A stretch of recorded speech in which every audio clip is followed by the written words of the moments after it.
Well, somewhere beyond those trees is Nara. I can hear the river flowing down there, and just through the trees I can just catch a glimpse of some kind of the outline of where Ataki's been, but no gushing torrent. Disappointing, but it's been a good walk. Naka. Maybe it just wasn't meant to be. And there is the remains of Naka, a distant memory.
Now we're back on a different trail, Fudo-nanae. We didn't spot this trail last time we came here 10 years ago. You just saw it from an observation deck miles away. Wasn't good enough. Probably the heaviest rain I've ever ridden through. Non-stop, relentless, couldn't even see, it was a complete whiteout. But it's eased off a little bit now. And it could potentially make for an excellent taki. My heart stopped for a second there. I thought I had to cross that bridge. But thankfully it's this way.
path has veered off away from the river and up here.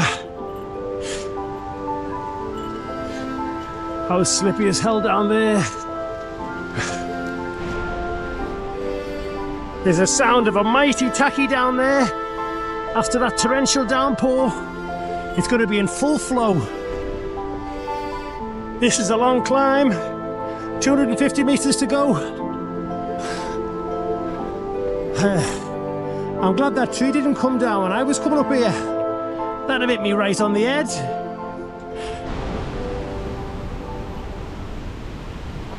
And as we approach Fudo-nanae, there she is.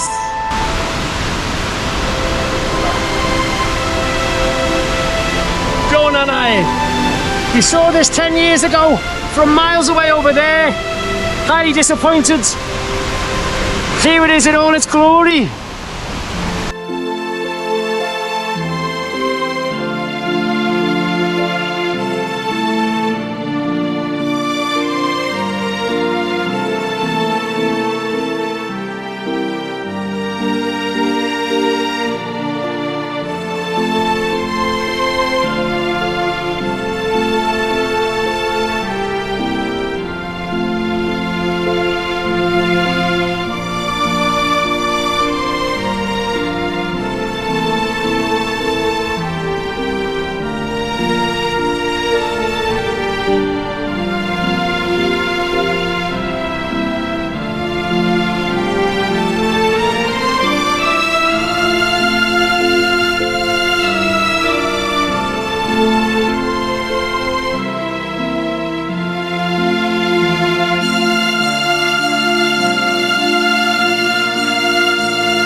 Fudo-nanae no Taki in Nara.